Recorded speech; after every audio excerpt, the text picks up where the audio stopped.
Zydus life sciences கம்பெனியுடைய Q1 results வந்து வெளிய வந்திருக்கு. அந்த ரிசல்ட்ஸ் வந்து ரொம்பவே நெகட்டிவா இருக்க மாரி தான் வந்திருக்கு. நெட் ப்ராஃபிட் வந்து விழுந்திருக்கு. அத பத்தின டீட்டெயிலா வந்து பார்ப்போம். நெட் ப்ராஃபிட் 36% விழுந்திருக்கு. $940 கோடி பண்ணியிருக்காங்க. ரெவென்யூ 22% ஏறி இருக்கு. 8017 கோடி ரூபாய் வந்து பண்ணியிருக்காங்க. பட் ஆனாலும் ப்ராஃபிட் வந்து பார்த்தீங்கன்னா அடி வாங்கியிருக்கு பிரஷர்னால. என்ன பிரஷர் அப்படின்னு சொல்லி பார்க்கும்போது எபிட்டால வந்து பார்த்தீங்கன்னா பிரஷர் இருக்கு. மார்ஜின்ஸ்ல பிரஷர் இருக்கு. எபிட்டா பொறுத்தவரை 7.6% வந்து விழுந்திருக்கு. எபிட்டா மார்ஜின் வந்து 31.8%ல இருந்து 24.1% வந்து பார்த்தீங்கன்னா குறைஞ்சிருக்கு. வீக்கான ஆப்பரேட்டிங் ப்ராஃபிட்டபிலிட்டியை நோக்கி போயிட்டு இருக்காங்க. பிசினஸ் பெர்ஃபார்மன்ஸா பார்ப்போம். இந்தியாவோட ஃபார்முலேஷன் பிசினஸ் 20% வந்து ஏறி இருக்கு. 1816 கோடி ரூபாய் பண்ணியிருக்காங்க.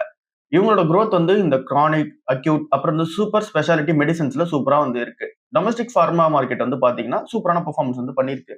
இப்போ நம்ம யூஎஸ் பிசினஸ் எப்படி இருக்குன்னு சொல்லி பார்க்கும்போது அது கொஞ்சம் மிக்சடா தான் வந்து இருக்கு. நார்த் அமெரிக்காவோட ரெவன்யூ 3% டிக்ளைன் ஆயிருக்கு ஈரானியர் பேசிஸ்ல 3098 கோடி ரூபாய் பண்ணியிருக்காங்க.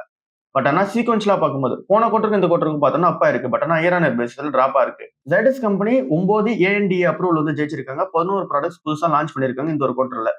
இப்போ கன்சூமர் அப்புறம் இன்டர்நேஷனல் பிசினஸ் எப்படி இருக்குன்னு சொல்லிட்டு பார்ப்போம். கன்சூமர் வெல்னஸ் பிசினஸ் வந்து 67% ஏறி இருக்கு. 1429 கோடி ரூபாய் பண்ணிருக்காங்க. இன்டர்நேஷனல் ஃபார்முலேஷன் பிசினஸ் 34% ஏறி இருக்கு.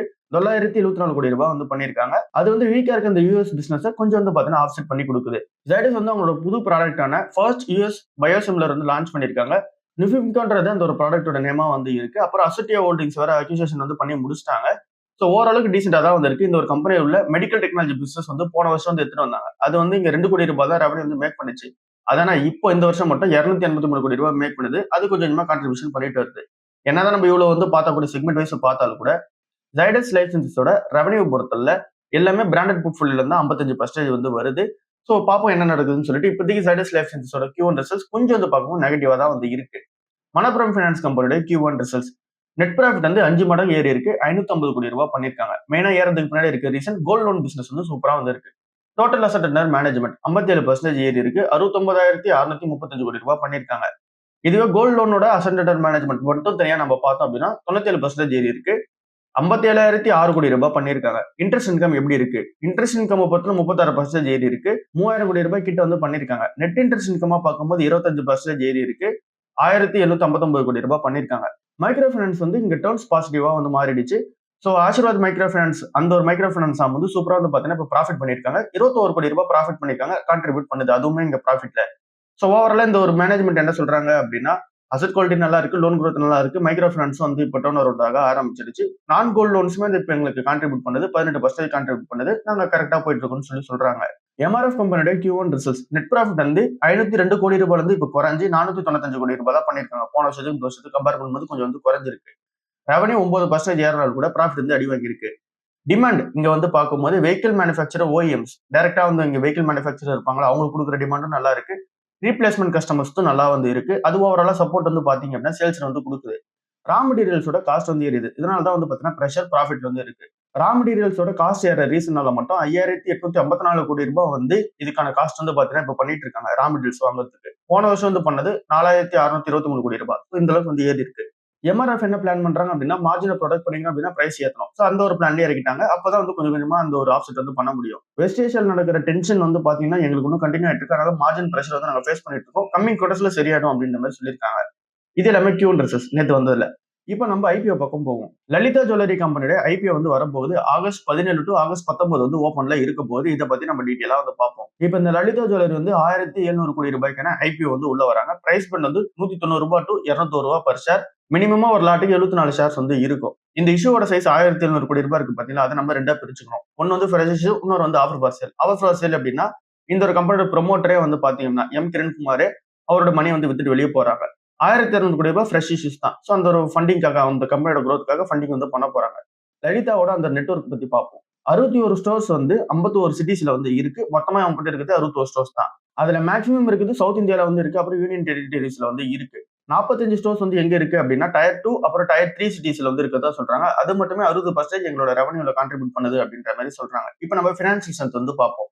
ரெவன்யூ 16,788 கோடி ரூபாய் பினான்சியலா 2024 மேக் பண்ணாங்க. பினான்சியலா 2026ல 25,000 கோடி ரூபாய்க்கு மேல மேக் பண்ணிருக்காங்க. ப்ராஃபிட்ட பார்த்தோம்னா ஃபினான்ஷியல் 2024 360 கோடி ரூபாய் மேக் பண்ணாங்க. பட் ஆனா இப்போ 1010 கோடி ரூபாய் மேக் பண்றாங்க ஃபினான்ஷியல் 2026ல. எபிடா மார்ஜின் வந்து 4.05% இருந்து 6.69% வந்து பாத்தீங்கன்னா ஏறி இருக்கு. இந்த ஒரு கம்பெனியோட மெயின் கான்ட்ரிபியூஷனே வந்து பார்க்கும்போது கோல்ட் ஜுவல்லரி பிசினஸ் தானே. அது 92.33% கான்ட்ரிபியூட் பண்ணுது அவங்களோட ஃபினான்ஷியல் 2026ஓட ரெவன்யூல. தமிழ்நாடு மார்க்கெட் மட்டுமே இவங்களுக்கு 53% கான்ட்ரிபியூட் வந்து பண்ணுது. இவங்க அதிகமா டிபெண்ட் ஆகிருக்கிறது இங்க கோல்டு டிமாண்ட்ல தான். அப்புறம் வந்து அதிகமா இருக்கிறதும் சவுத் இந்தியன் மார்க்கெட் தான். அது மட்டும் கொஞ்சம் வந்து பாத்தீங்கன்னா ரிஸ்கா வந்து இருக்கு. சோ இந்த ஒரு ஐபிஓ வந்து வரட்டும் எப்படி இருக்குன்னு சொல்லிட்டு பார்ப்போம். இப்போ இந்த வாரம் போயிட்டு இருக்க ஐபிஓல மில்கி மிஸ்ட் ஐபிஓட அந்த ஒரு கதை என்ன அப்படின்னு சொல்லி பார்க்கும்போது, நேத்து வந்து டே 1 79% வந்து சப்ஸ்கிரைப் வந்து நடந்திருக்கு. இன்னும் ஒரு மடங்கு சப்ஸ்கிரைப் நடக்கல. 79% இப்போ வரைக்கும் நடந்திருக்கு. ரீட்டைல் இன்வெஸ்டர்ஸ் தான் அதிகமான இன்ட்ரெஸ்ட் வந்து காமிச்சிருக்காங்க. 96% சப்ஸ்கிரைப் வந்து பண்ணிருக்காங்க. என்ஐஐஸ் 92%, QIBs வந்து 39%. ஜிஎம்பி இப்ப ரூ. 21 வந்து இருக்கு. அப்படின்னா ஒரு பாசிபிளா வந்து ஒரு 15% லிஸ்டிங் கிடைக்கலாம் அப்படின்ற மாதிரி வந்து சொல்றாங்க. சோ இந்த ஒரு கம்பெனியை பத்தி நம்ம எல்லாருக்கும் தெரியும். சோ இதை நம்ம அப்ளையும் வந்து பண்ண சொல்லியிருந்தோம். பட் ஆனா ஃபார் லாங் டர்ம் பர்பஸ். இப்போ வந்து பார்க்கும்போது கொஞ்சம் வந்து ப்ரெஷர்ல இருக்கும். இப்போதைக்கு வேல்யூஷன் அதிகமா தான் வந்து வராங்க. அடுத்த ஒரு வருஷத்துல இவங்களோட சேல்ஸ் அப்புறம் வந்து ப்ராஃபிட்லாம் விழுந்துச்சு அப்படின்னா கண்டிப்பா வந்து அடிப்பாங்க. அதை நம்ம வந்து தெரிஞ்சுக்கணும். லிஸ்டிங் அண்ட் பர்பஸ்க்காக பாக்குறவங்களுக்கு பெருசா இருக்குமான்றது தெரியல. சோ இதை நீங்க என்ன இதெல்லாம் பாத்துக்கங்க.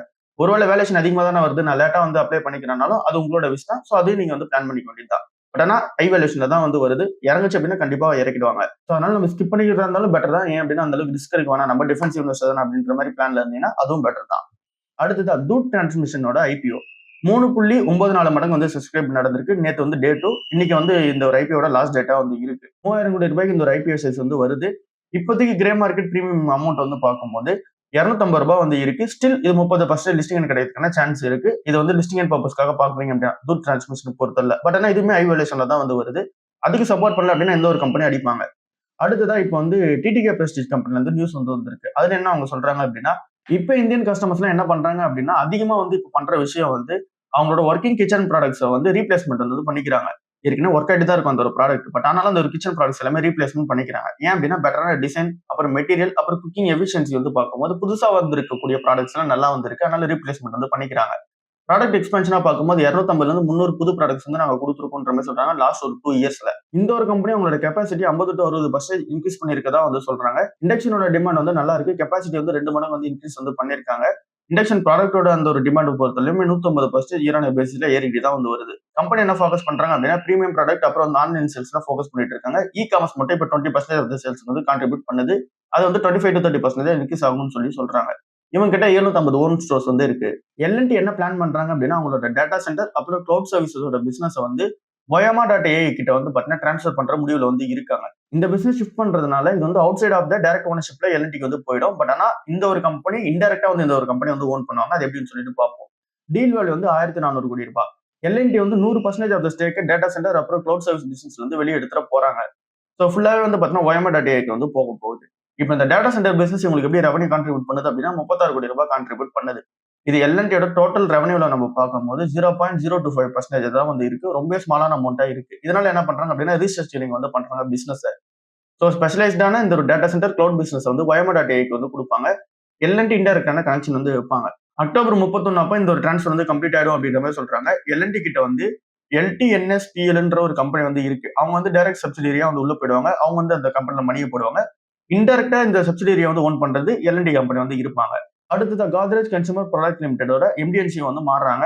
ஆசிஃப் மல்பரி அப்படின்றவங்க வந்து பாத்தீங்கன்னா புது ஆளா உள்ள வராங்க. அவங்க இன்னைக்கான நாள் வந்து எஃபெக்டிவ் வந்து வராங்க. இவர் வந்து சுதீர் வந்து பாத்தீங்கன்னா ரீப்ளேஸ்மெண்ட் வந்து பண்றாரு. இப்ப இந்த கோத்ரேஜ் கன்சூமர் ப்ராடக்ட் லிமிடெட பொறுத்தவரை இவருக்கே இந்த ஒரு இம்பார்ட்டன்ஸ் தராங்க அப்படின்னா இவர் இந்த ஆப்பிரிக்கா பிசினஸ் பாத்துக்கிட்டாரு. அதை வந்து டர்ன் அரௌண்டும் பண்ணாரு. எபிட்டா மார்ஜின் வந்து 9%ல இருந்து 15% வந்து இன்க்ரீஸ் வந்து பண்ணி கொடுத்திருக்காரு. பெட்டரான ப்ராடக்ட் மிக்ஸ் பண்ணி கொடுக்கறதும் எக்ஸிகியூஷனும் சூப்பரா வந்து பண்ணி கொடுப்பாரு. இவருக்கு ஏற்கனவே டாடா மோட்டர்ஸோட இவி பிசினஸ் அப்புறம் வந்து இந்துஸ்தான் யூனிலிவர் வந்து பாத்தீங்கன்னா பினான்ஸ் பொசிஷன்லாம் வந்து ஹேண்டில் பண்ணிருக்காரு. சோ இவர் இந்த பிசினஸ் உள்ள வந்தது ஒரு பெரிய அப்டேட்டா வந்து இருக்க போகுது. அதே போல இந்தியா அப்புறம் இன்டர்நேஷனல் பிசினஸ் ரெண்டுமே வந்து பாத்தீங்கன்னா சேல்ஸ் வந்து இம்ப்ரூவ்மெண்ட் பண்ணி மார்ஜின் வந்து பாத்தீங்கன்னா எடுத்துட்டு வராரு அப்படின்ட்டு எக்ஸிகியூஷன் வந்து பண்ணுவாரு அப்படின்ற எக்ஸ்பெக்டேஷன்ஸ் வந்து இருக்கு. ஜெப்டோட வேர் ஹவுஸ்ல வந்து பாத்தீங்க அப்படின்னா சேஃப்டி செக் வந்து நடந்துச்சு. ஃபுட் ஆஃபீஸர்ஸ் எல்லாம் போய் செக் பண்ணாங்க. அப்போ வந்து எக்ஸ்ட்ரீம்லி ஹைஜினிக் அப்படின்றது வந்து பாத்தீங்கன்னா கண்டிஷன்ஸ் வந்து கொடுத்துருக்காங்க. இது வந்து நேத்திக்கான நல்லா வந்து ரிப்போர்ட்டா வந்து இருக்கு. அதுல ஆர்கானிக் வேஸ்ட் வந்து இருந்துச்சு. ரேப்பர்ஸ் பாட்டில்ஸ் எல்லாமே வந்து பாத்தீங்கன்னா டிஸ்கார்டட் பண்ணி வச்சிருந்தாங்க. ஃப்ளோர்ஸ் எல்லாமே டர்ட்டியா வந்து இருந்துச்சாம். எம்டி கார்ட்போர்ட் வந்து இருந்துச்சாம். ஸோ அதனால வந்து பாத்தீங்கன்னா ஃபுட் ஸ்டோரேஜ் ஹேண்ட்லிங்ல வந்து பாத்தீங்கன்னா இந்த கன்சர்ன்ஸ் வந்து இருக்கு. ஸோ அதனால என்ன பண்றாங்க அப்படின்னா அந்த வேர் ஹவுஸ்க்கு வந்து பாத்தீங்கன்னா நோட்டீஸ் கொடுத்துட்டாங்க. அத்தாரிட்டிஸ் வந்து ஃபைலிங் வந்து பாத்தீங்கன்னா பண்ண சொல்லியிருக்காங்க. அப்புறம் ரூ. 25,000 ஃபைனும் வந்து போட்டிருக்காங்க. ஏற்கனவே பிளிங்கிட் ஃபெசிலிட்டி மும்பைல வந்து பாத்தீங்கன்னா இந்த மாதிரி நடந்துச்சு. இப்ப பெங்களூர்ல ஜெப்டோட வேற சொல்லி இது வந்து நடக்குது. ஸோ இதையும் நம்ம வந்து பார்த்தீங்கன்னா பார்த்துக்கணும். ஏன்னா நம்ம நிறைய கியூ காமர்ஸ்ல வந்து ஆர்டர் பண்றோம். இதையும் நம்ம வந்து ஞாபகம் வச்சுக்கணும். எக்ஸல் டெக் என்ன சொல்றாங்க அப்படின்னா, அவங்களோட எம்ப்ளாயி ரிலேட்டடான டேட்டா வந்து எதுவும் வெளியே போகல அப்படின்ற மாதிரி அவங்களும் கிளைம் பண்ணிக்கிறாங்க. நேத்து நம்ம ஒரு நியூஸ் பார்த்திருந்தோம். டிசிஎஸ் கம்பெனிலுமே இதே மாதிரி வந்து ஹேக்கர் வந்து உள்ள வந்துட்டு கஸ்டமரோட டேட்டாலாம் எடுத்துட்டு தான் வந்து சொன்னாங்க. பட் ஆனா டிசிஎஸ் சைட்ல இருந்து கிளைம் பண்ணிக்கிட்டு கஸ்டமர் டேட்டாலாம் எதுவும் வெளியே போகல அப்படின்ற மாதிரி சொல்லிட்டாங்க. எம்ப்ளாயோட அதுவும் ஓல்டு எம்ப்ளாயோட டேட்டா மேபி வெளியே போயிருக்கலாம் அப்படின்றது வந்து சொல்லியிருந்தாங்க. இதே மாதிரி தான் எக்ஸல் டெக்கும் சொல்றாங்க. இந்த மாதிரி கம்பெனியோட எம்ப்ளாயி ரிலேட்டடான டேட்டா எதுவும் வெளியே போகல அப்படின்ற மாதிரி இவங்க அஷூரன்ஸ் வந்து கொடுக்குறாங்க. இப்ப கம்பெனி சைட்ல இருந்து இன்வெஸ்டிகேஷன் வந்து போயிட்டு தான் வந்து இருக்கு. அதுல நாங்க எதனா வந்து ஃபவுண்ட் அவுட் பண்ணோம் அப்படின்னா, அப்போ வந்து நாங்க ஸ்டாக் எக்ஸ்சேஞ்சஸ்க்கு இன்ஃபார்ம் வந்து பண்ணுவோம் அப்படின்ற மாதிரி வந்து சொல்லியிருக்காங்க. இப்போதைக்கு எந்த ஒரு இஷ்யூ இல்ல அப்படின்ற மாதிரி சொல்லி முடிச்சிருக்காங்க. கவர்மெண்ட் வந்து எலக்ட்ரிக் டூ வீலருக்கு இப்ப சப்சிடிஸ் கொடுத்துட்டு இருக்கிறத இன்னும் வந்து எக்ஸ்டெண்ட் வந்து பண்ண போறாங்க. பினான்சியலா 2028 வரைக்கும் எக்ஸ்டென்ஷன் வந்து கொடுக்க போறாங்க.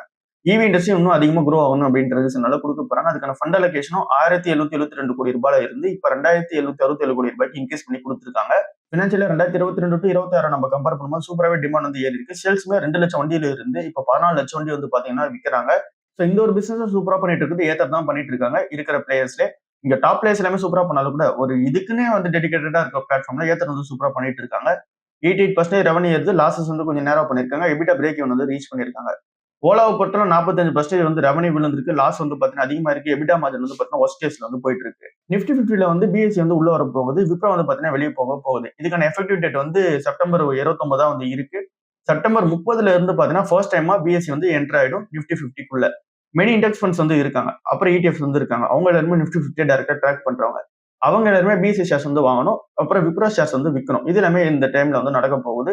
ஸோ இதுதான் இருக்கிற மார்க்கெட்ல இருக்க நியூஸா வந்து இருக்கு. இன்னைக்கு நல்ல மார்க்கெட் எப்படி ஓப்பன் ஆக போகுது? நிஃப்டியோட சிக்னல் படி 0.08% வந்து பாத்தீங்கன்னா பாசிட்டிவ்ல வந்து இருக்கு. அதாவது 19 பாயிண்ட்ஸ் பாசிட்டிவ்ல வந்து இருக்கு. மேபி ஃபிளாட்டா வந்து இருக்கலாம்.